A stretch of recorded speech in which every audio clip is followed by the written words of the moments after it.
Welcome to Safety Sistas, the podcast about the people who keep you safe at events and beyond.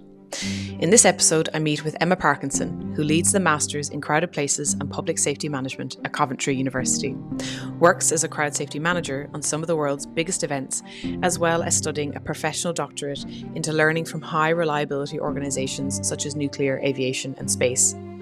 We discuss our role behind the curtain, the power of volunteers, respecting staff and C3, command, control and communications. Emma is one of the leading crowd safety practitioners in our industry, and as you will hear, I am a big fan of her work, wisdom and passion for crowd safety. I hope you enjoy this episode as much as I did. Oh, Emma, thank you so much for taking the time to join me today. To talk about our favourite subject in the world. And this is how excited I am to talk to you, because I just sang like a lunatic. I don't know if I can live up to that reputation. Thank you very much for having me. It's very, very exciting to be able to talk about my favourite subject too.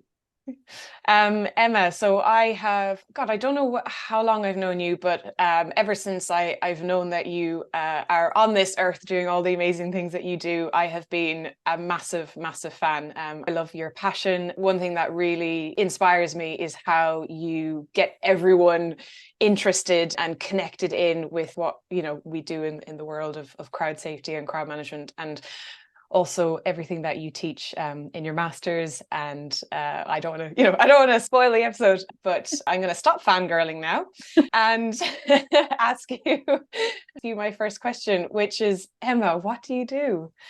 I've got lots of different hats.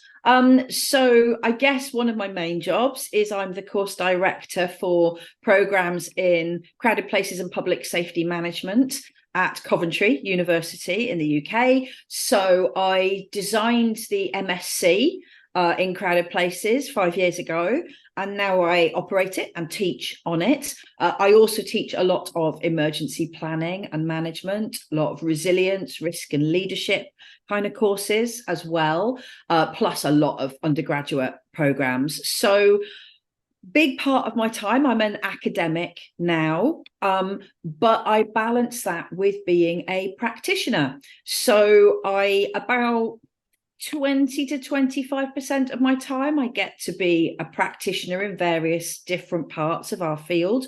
So I'm a crowd manager, crowd coordinator. I've got some clients that include very large scale greenfield festivals in the UK. So I have them. I've done street festivals, was heavily involved with City of Culture in Coventry. I've done protests and marches. So I spend enough time in the year keeping my boots on the floor rather than piloting a desk.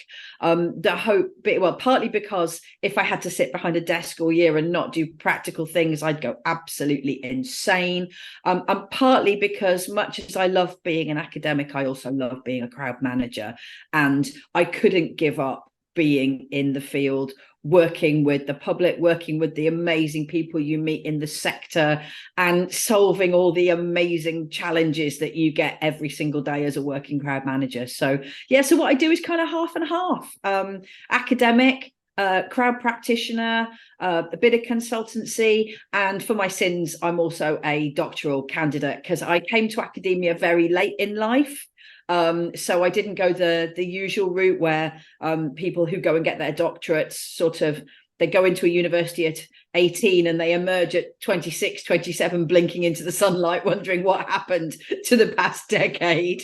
I did an undergraduate degree 13 years ago, totally irrelevant, and had a really odd kind of portfolio career of stuff on the way, and then found emergency planning and crowd safety, fell in love, did a master's degree, became an academic, and only now am I getting around to the doctorate. So I have no hobbies and no life, pretty immersed in the topic. But yeah, that's what I do. Wow. There's definitely 24 hours in a day, right, Emma? I've managed to make it at least 26 or more than one. Einstein would like to study, you know. You said you fell in love with crowds, and that's where you shifted and started the studying there. What caused you to fall in love? Oh, so many things. I often say that crowd safety is the best job in the world if you're a nosy person, because you have to know a bit about everything. You've got to be able to understand the ramifications of so many topics on crowd safety. So there's the crowd science and the crowd dynamics. I got my first education in that when I worked for Oxfam, leading Oxfam stewarding, and I spent time learning crowd dynamics and then seeing it play out in practice, and realizing that in a lot of places it often wasn't being done very well. And with a purely logical approach, I sat there and thought, well, there's got to be a better way of applying this at times, more of which later, I'm sure. But it was more that the interplay of the crowd science, the crowd dynamics, the crowd physics, the crowd psychology, the impact of the crowd manager on the crowd, how you analyze a site, the vast chasm between the analysis of a site and the operation of a site is in itself just a fascinating problem. The fact that when you work as a crowd manager, very often your job is to bring somebody else's creative vision to life. So we deal with so many creatives who often wander through the world trying to work out how to make the best entertainment in the world, the most cutting edge entertainment, the most exciting entertainment, but their job is not to understand the ramifications of what they're making. That's not what they're good at. So helping creatives interpret their vision for spaces, particularly greenfield spaces. I'm really interested in greenfield sites, the opportunity to build cities from scratch. Everybody should have that opportunity. It's an amazing thing. But working with a set of creatives to work out how to bring their vision to life from a perspective of crowd safety, negotiating with them elements of their creative, their design, their booking, their artistry, to go, look, if you do, you can't sit there and say, if you do this it will be dangerous. Like, have you considered this? So constantly working out the impact of creative on safety, of safety on creative, understanding all the other different elements you've got to include. I work on sites where we're like, well, yeah, we'll put the flow there, we'll put the build there, we'll put the CCTV there. Oh, there's a pylon, we can't do that. Oh, there's a national high voltage line runs right the way through the middle of where we wanted to build that entire thing. Right, we can't do that. What do you mean that tree is 200 years old and it's protected and we can't pull it up? Oh, that bit of land gets really, really boggy, so we could plan it and it looks great, but the minute it rains, that will not work. So you've got to have that interplay of the physical environment, the creative, the crowd dynamics, the command and control. It's just the interplay of all the different elements. How could you not be fascinated? How could you not be fascinated? That's why I love it so much. Yeah, I echo that sentiment. It's like crowd safety is just it's everything. It's everything that you see and feel and witness, and everything that you don't as well. All the kind of infrastructure behind that.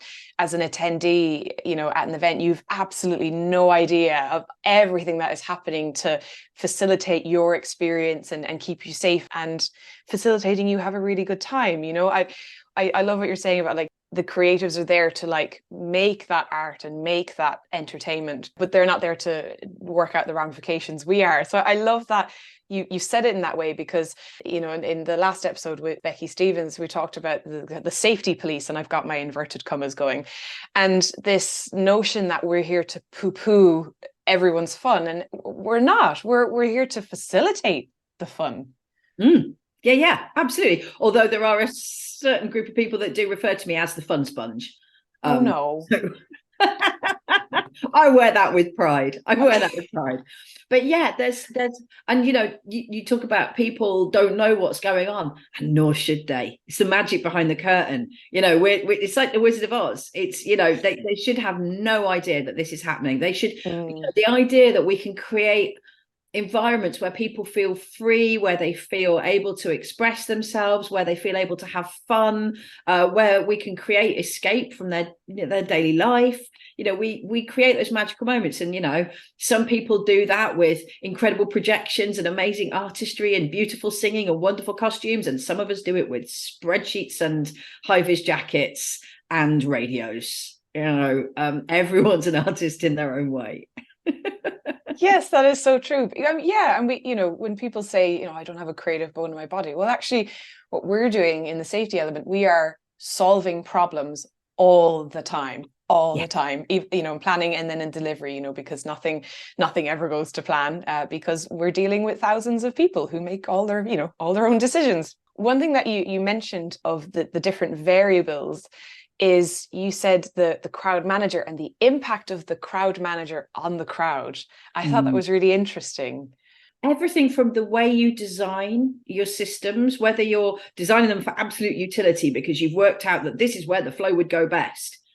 If the crowd doesn't think that, then good luck with operationalizing that system. It will be resource intensive and people intensive, and it will have a negative impact on your crowd because you will have to change their minds to make them do things. The dream is to create experiences where the crowd doesn't know. It sounds awful, doesn't it? The crowd doesn't know it's being manipulated. It doesn't know you're driving them in certain directions. They feel like they've made that choice. It's the choice you wanted them to make, but they feel like they've made that choice. But everything from the way you communicate with the crowd on the front line to the way you spend the months before the event designing the system, your impact on that crowd can change everything. So you've all seen a really good frontline member of staff at work. If you've got a security guard who sits there shuffling, looking grumpy, staring at their feet, whatever, not communicating with the crowd, you don't stand a chance. You absolutely don't stand a chance. Whereas in part of my job, I'm lucky enough to work with a bunch of volunteer stewards who live and breathe the event they work at. They feel like it is part of their DNA. And because of that, they're proud of the event. They feel ownership of the event. They feel empowered to act to keep the event safe. And therefore, when I ask them to communicate with the audience, man, do they communicate with the audience. They communicate well. They communicate in language that the audience understands. The audience feels like it's being directed by other members of the audience, which is great. But very much the impact they have on the crowd is phenomenal. So yeah, it's all the way through the DNA of what we do, from the very front line to plans made in rooms hundreds of miles away months before the event. And with the volunteers and just how engaging and how much they really take ownership of the role, and they really have a positive impact on crowd safety. And, over the years of working on particularly major sport events where you have that volunteer program, and I would often experience times where actually I would get more out of them in terms of being able to support my crowd management operation than the paid temporary security and stewarding staff. 100%. 100%. If you're there for your 12.60, 13 quid, 14 quid an hour, you're going to have one motivation. If you're there working for nothing because you love the event, you wanted a ticket to that event, so you love the event because you want to help people at the event, your motivation is going to be so different. And I mean, I spent a long time working with volunteers. I was lucky enough to work with Oxfam Stewarding for a couple of years full time, where we put out over 8,000 volunteers a season, 30 odd thousand volunteer places fulfilled at different shows in a summer season. And the passion that those volunteers bring to what they do, their eagerness to be part of it, their sense of ownership. And if you can support them with good training, good briefing, a progression structure, empower the right people to take responsibility in the right way. There's this common misconception that volunteers can be feckless. I've never encountered that in my entire career, and I've worked with more volunteers than most people. Volunteers are one of the most amazing assets to a crowd manager if you can prepare them right. That last bit is so important. And yeah, because the industry is in We're in many challenging places right now, and one of those challenging places is the quantity and quality of, you know, our security and stewarding staff. And there's this debate, isn't there, about utilizing volunteers and if they can or cannot be utilized in a crowd management plan. And yeah, I'd love to get your thoughts on that. Yeah, we're seeing there was so much flight from the industry, you know, first because of EU exit, because of the impact of the pandemic, because a lot of people suddenly realized that the money was better elsewhere, or the terms were better elsewhere, or they didn't have to spend an entire summer away from their families. So obviously we saw massive flight from the industry, the experience that we lost and the skills that we lost. You know, we lost our good people because clearly they were going to be employed elsewhere. And so we lost our best people. We lost the people who can read the mood of a crowd, who can jump on a radio and just give me, you know, they might not be the world's most experienced sort of crowd manager in terms of writing plans and writing assessments, but they might well be absolutely versed in reading the mood of a crowd, being able to give you a good summary of the speed at which they're moving, the density that they're at, whether they're happy, whether they're not happy, whether they're responding well, whether they're not responding well, whether there's anything unusual happening on the front line. We lost a lot of those people that weren't frightened by crowds, people that weren't fazed by crowds. And what we're seeing now very often, and there are still some amazing people in the industry, don't get me wrong, but what we're also seeing is a degree of casualization in the workforce, which is, you know, really worrying. People that are really new to the industry, people that have potentially passed a course, you know, they might well have passed their SIA. I'll leave comments about that to other people, perhaps. I know that the BBC took quite an interest in that recently, but they're being delivered to the front line without the skills to be an active manager. They are frightened by the crowds they're seeing. They are not good communicators, so can't take instruction, can't return information back to the control room, require excessive levels of localized management from a supervisory level that we often don't have access to at the moment.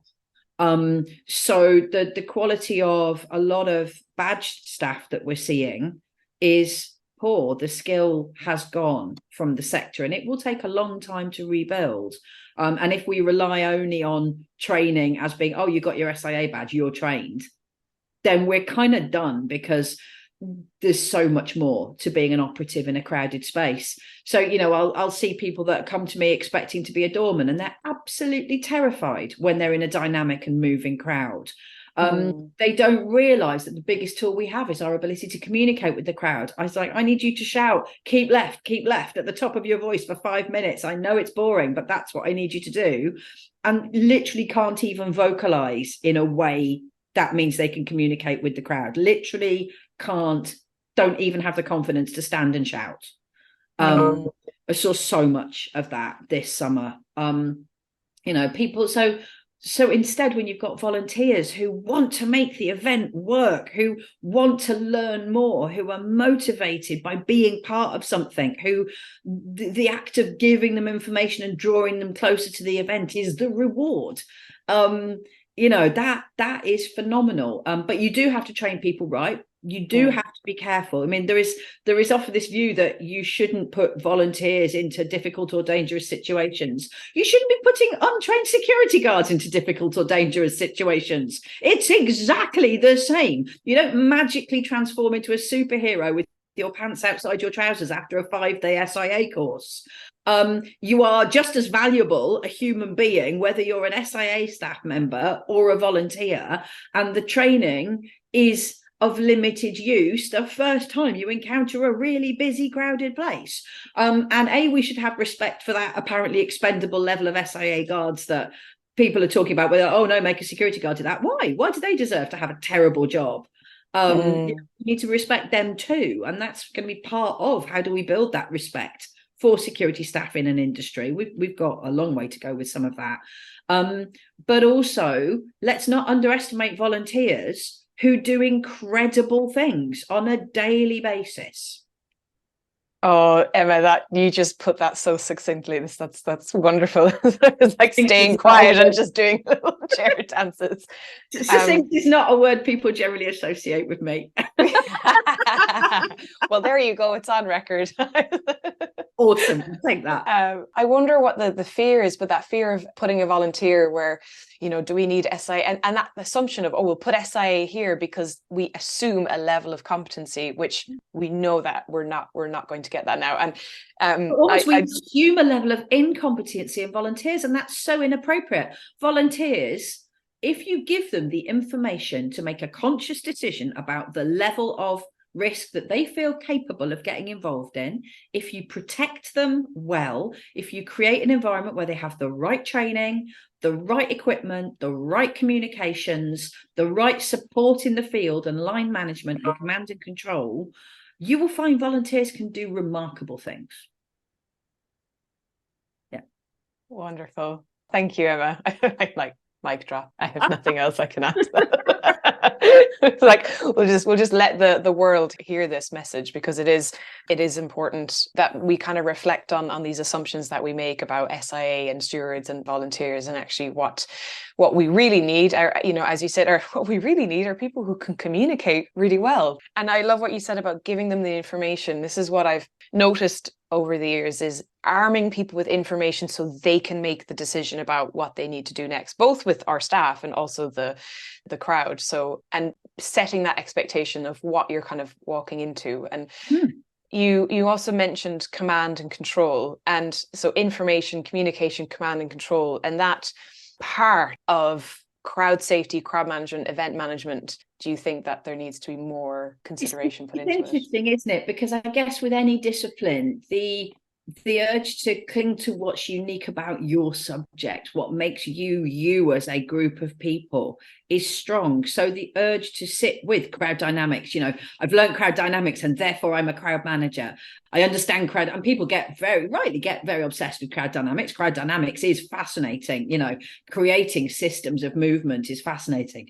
Extending that out into crowd science, looking at the behavior of the people, the behavior of the staff. I'm very wary of anybody who doesn't consider the absolute behavior of their organization when they consider how to be a crowd manager, right? So I think we all know from a logical perspective that we never blame the crowd for the problems that the crowd is in. We always look to our own organization. But inadvertently, a lot of organizations do problematize the crowd rather than looking to their own structures and systems.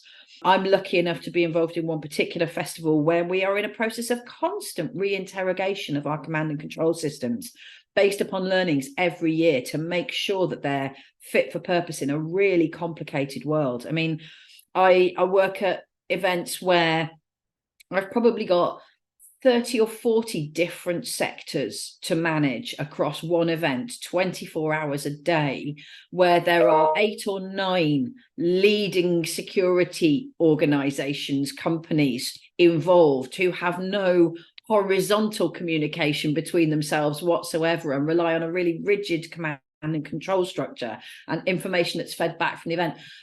I don't think as a sector we do enough work on understanding command and control and seeing it not just as a set of hierarchies, who's in charge of who, but thinking really logically about not just how information flows through the organization, but what information needs to flow through the organization in order to meet the key requirements of command and control. That ability to understand what capacity you have, what resources you have, and how to control those resources in the most efficient and appropriate manner. And the number of places that just go in, this person's in charge of this person's in charge of this person, here's your radio, off you go.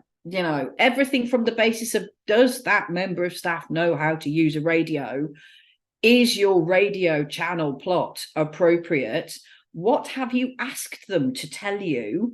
What are you regularly asking them to tell you? What are your expectations of them in terms of communication, command and control are so intimately linked, and we don't often spend enough time thinking about it. I was lucky enough to be given the opportunity to build a dedicated crowd safety desk at one of my events.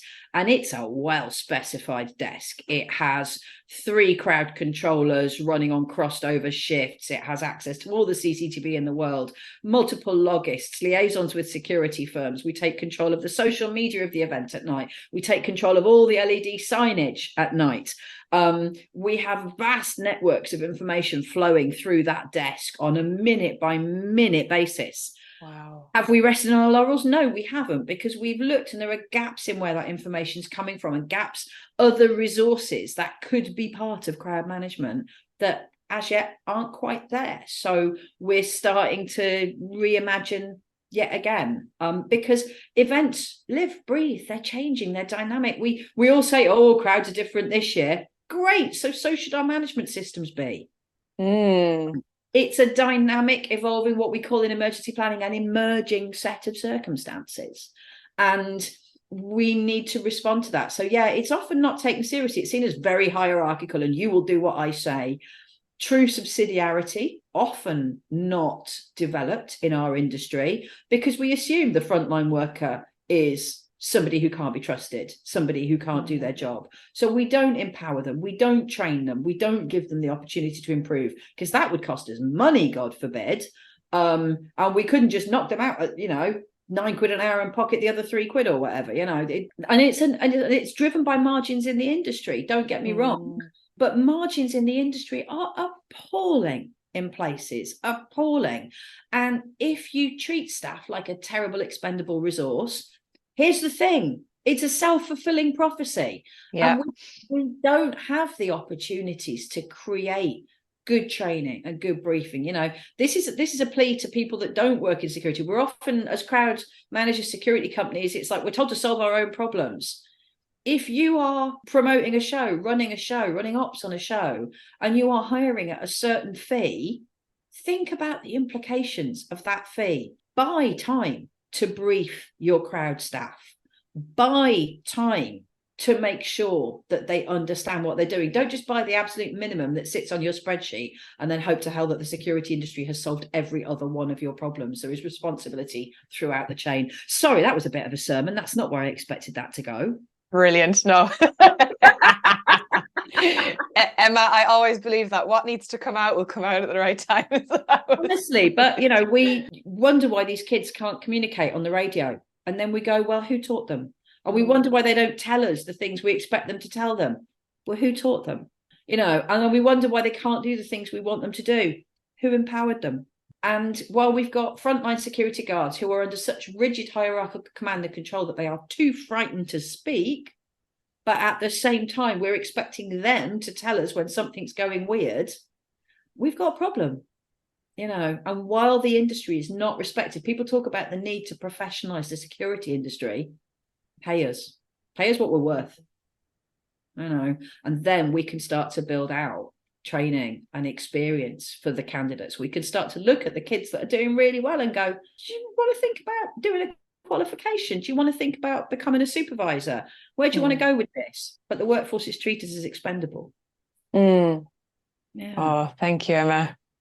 These are the key kind of subjects, and I think the world needs to really hear this, because we all want the events, we all want events, we all want to keep making events, but we can't keep doing what we're doing because it's not getting better, it's getting worse. So heed the words. I know that we're coming near the end of our time. So first part is, if you would like to join me on another session, I have many more questions for you. So I am not near. We will need a part 2. But my final question on this part 1 is, we've talked about the command and control and some of these critical elements of what makes up crowd safety. And you are studying a PhD. Yeah, really, so I'm doing a postdoc, and what fascinates me, because I started this journey as an emergency planner originally. I did a master's. I had a mad career change later in my life. I ran away to join the circus, so much as I did a master's in emergency planning, and found it fascinating. And found not just emergency planning, but disaster etiology, the causes of disasters, a fascinating thing, because I'm a real believer in integrated planning. You know, if you can mitigate way out in advance, stop focusing on just response as the only tools in the toolbox. And one of the things I got really interested in, which is what's become the source of my prof doc, is there are safety critical industries all over the world that work really successfully every single day without incident. Yeah, the space program, mining, extractives and oil drilling, airlines, the nuclear industry. These industries have been studied extensively. The space shuttle disasters, horrifying as they are, were responsible for the deaths of a very small number of humans. We've had crowd disasters, even in the UK, responsible for the killing of dozens of times many more people. And yet the amount of research that's gone into the organizational causation behind that is phenomenal in the space industry and is minimal in crowd safety. It's back to this idea that we've got crowd dynamics, we've got crowd science, and that's our thing. But what I'm fascinated by is there's all these amazing learnings from all these other industries about what makes organizations fit to deliver their objectives. And it comes back to some of the organizational structures, characteristics, features, cultures. And if you actually think about crowd safety, we are delivering it in so many different ways, but we don't talk about that. So on a Saturday afternoon at a Premiership football club, you've got a set of people who by and large know each other pretty well, do the same job week in, week out, with a fairly hierarchical command and control structure, regular relationships, an understanding of the flow, pattern and shape of the delivery of that operation, a set of considerable plans and a set of excellent reporting afterwards. And then you can have a greenfield event where 10 people who've never met each other come together in a control room 5 days before the event to run one of the greatest shows on earth, having literally no organizational structure between them other than what they make on the day. And everything in between. We don't know what is a good organizational way to deliver crowd safety, because we don't look at that. We look at command and control, we look at management systems, but actually so many of these large crowded events that we run are one-offs or ad hoc or once a year. So we need to understand what features drive the delivery of good crowd safety. How do our organizations represent those features? How do our people represent those features? So, it's you'll know it yourself. You walk into a control room for the first time and there's a little bit of, oh, how do I know you? How do I not know you? Who do we know in common? What shows have you worked on? People are sizing each other up really quickly.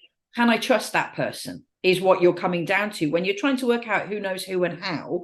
Can I trust that person? Do I know that person? Can I make a phone call and find out if they're any good? Oh yeah, I saw that show. That show was great. So they must be great. Right. So there is an informal horse trading that goes on. Maybe the ability to build trust, relationships and communication really quickly is a far more important feature of being a crowd manager than simply being able to put in place a crowd dynamics plan, for example. So that's what I'm starting to look at, because this is well-established science in other fields, really well-established. If you look at space shuttles and the O-ring disaster, nobody thinks the O-ring is the problem. Everybody knows it was the organizational structures and culture of NASA and Thiokol and the bureaucracy and the relationship to the government. Everybody knows that the very last thing, the trigger rather than the cause of the disaster, was that O-ring. And we are not looking at that in any substantial way at the moment because we're a young subject. It's not the fault of all the pioneers that went ahead of us. We are still shaping this subject. It's one of the reasons I love it.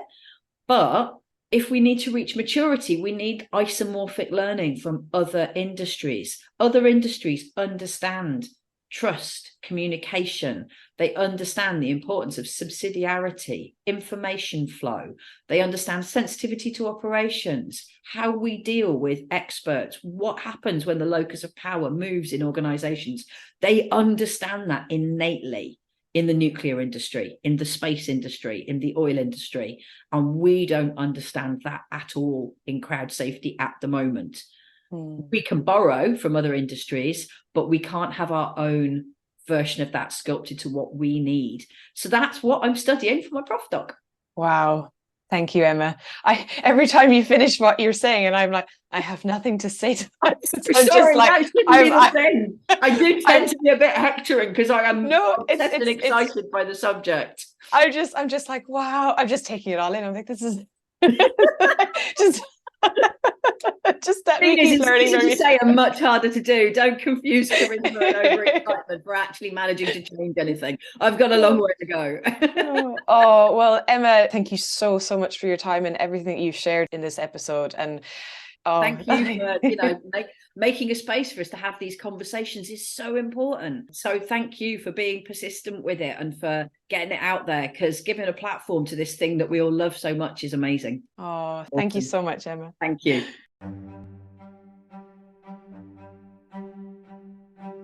Thank you for listening.